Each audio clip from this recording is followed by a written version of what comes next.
हम लोग घर्षण के कारण पढ़ रहे हैं ना, कॉज ऑफ फ्रिक्शन पढ़ रहे हैं। इसमें लास्ट क्लास में हमने क्या पढ़ा था?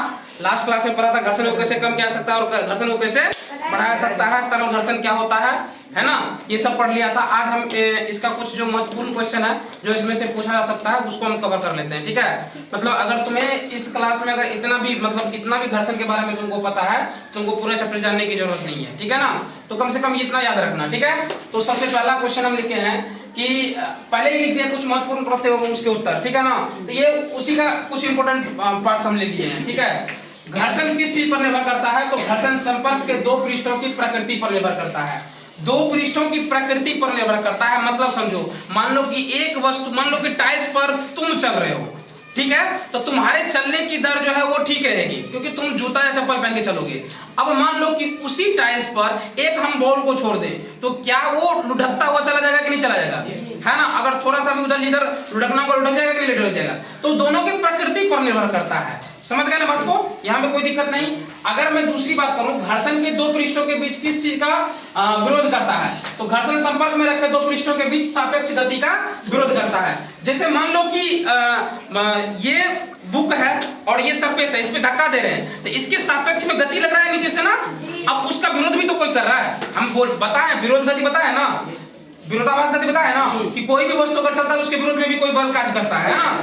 तो वही सापेक्ष गति क्या होता है? सापेक्ष गति का विरोध करता है, ठीक है ना। और यह दोनों पृष्ठों पर कार्य करता है। यह हमेशा दोनों, ऐसा नहीं कि एक ही पर कार्य करता है, ये दोनों पृष्ठों जिस पर लग रहा है और जो चल रहा है दोनों पर ये कार्य करता है, समझ गए ना, कोई दिक्कत। अब अगला है हमारा कि दिए गए पृष्ठों के लिए घर्षण इन पृष्ठों के किस अवस्था पर निर्भर करता है? तो इसके चिकनेपन पर निर्भर करता है। किस पर? चिकनेपन पर निर्भर करता है, ठीक है। घर्षण किन किन बातों पर निर्भर करता है? तो घर्षण दोनों पृष्ठ एक दूसरे को कितना बलपूर्वक दबा रहे हैं इस बात पर निर्भर करता है। एक दूसरे को वो कितना बलपूर्वक दबा रहे हैं इसी बात पर निर्भर करता है। क्या? घर्षण निर्भर करता है ना। अगला है स्थैतिक घर्षण कैसे कार्य करना आरंभ करता है? तो जब हम किसी वस्तु को उसकी विराम की स्थिति में गति में लाने का प्रयास करते हैं, जब कोई वस्तु विराम की स्थिति में है, जब उसको हम गति में लाने का प्रयास करते हैं तब यह कार्य करता है ना। तब क्या कार्य करता है? स्थैतिक घर्षण तब कार्य करता है, ठीक है ना। अब अगला है हमारा गति करती एक वस्तु की सतह दूसरी वस्तु की सतह के बीच कौन सा घर्षण कार्य करता है? तो इन दोनों के बीच कौन सा घर्षण कार्य करता है? सर्पी घर्षण कार्य करता है, ठीक है ना। सर्पी घर्षण और स्थैतिक घर्षण में क्या अंतर है? तो सर्पी घर्षण का मान स्थैतिक घर्षण के मान से क्या होता है? कम होता है। कोई दिक्कत? घर्षण हमारे लिए क्या है? तो घर्षण हमारे लिए लाभदायक भी है और हानिकारक भी है। लाभदायक और हानिकारक हम दोनों पढ़ चुके हैं डिटेल्स में, है ना।